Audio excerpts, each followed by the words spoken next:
In Chapter 2, we talked about supplements and why they became such a big part of Florida insurance claims. Now, we need to talk about one of the biggest reasons those supplements and disputes got so expensive: tile roofs. Because tile roofs changed the math in Florida. A shingle roof claim might be $12,000, $15,000, $20,000, depending upon the house. But a tile roof claim can easily cost upwards to $40,000 to $60,000 to $80,000, or even more on larger homes. So, when a tile claim gets handled wrong, whether it's overpaid, underpaid, delayed, or disputed, the financial impact is much bigger. This is why this became such a major issue after Hurricane Irma, especially in places like Southwest Florida where tile roofs are very common. And from what I saw, the industry did not have a clean, consistent way to deal with it at first, because some tile claims were just getting paid way too easily. And I want to be clear, that does not mean every tile claim was wrong.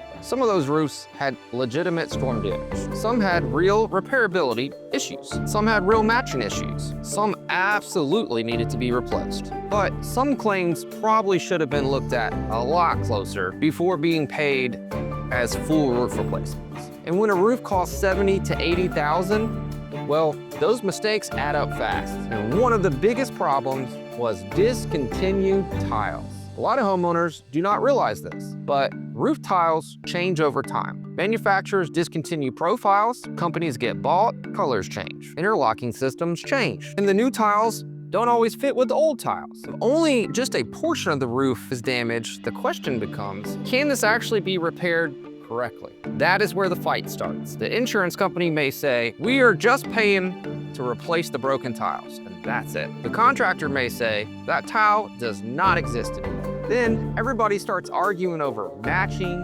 boneyard tiles, custom molds, color differences, repairability, and whether the roof can actually be repaired correctly. And while that argument is happening, homeowners are stuck in the middle trying to figure out who's telling the truth. That's what made tile claims so complicated. It was not always about just how many tiles were broken. It was about whether the roof could actually be repaired properly after the damage was found. When I moved to the roofing side in Florida, this became extremely obvious. Because I had worked on the insurance side, I understood the language. I understood what documentation mattered. I understood how to explain repairability, matching, and discontinued materials in a way the carrier could understand. And in the beginning, that helped. But once these insurance companies saw how expensive these tile claims were becoming, the pendulum, it swung hard the other way. Instead of paying some of them too easily, many became extremely difficult to get approved. More engineers got involved. More inspections got ordered. More claims were disputed. More arguments were started whether the damage was actually caused by the storm, whether it was wear and tear, whether it was thermal cracking, or whether it was even covered at all. And once again, I understand why carriers wanted more investigation. They should investigate claims. It's their responsibility. They should not pay every tile claim just because someone says the tile is discontinued. Problem is,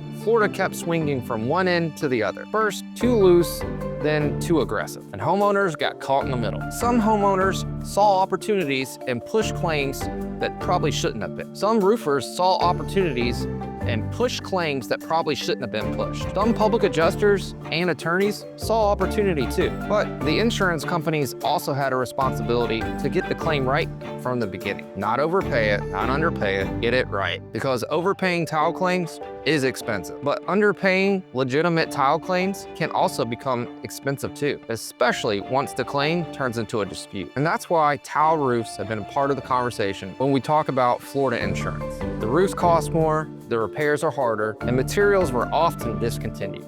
The disputes were more complicated and the mistakes were a lot more expensive. Tile roofs did not cause Florida's insurance crisis by itself, but they absolutely changed the math. In Chapter 4, we're going to talk about the next major piece of this, the 25% rule in older roofs. Because once that entered the conversation, roof claims became even more complicated. And that is where Chapter 4 begins. I'll see you there.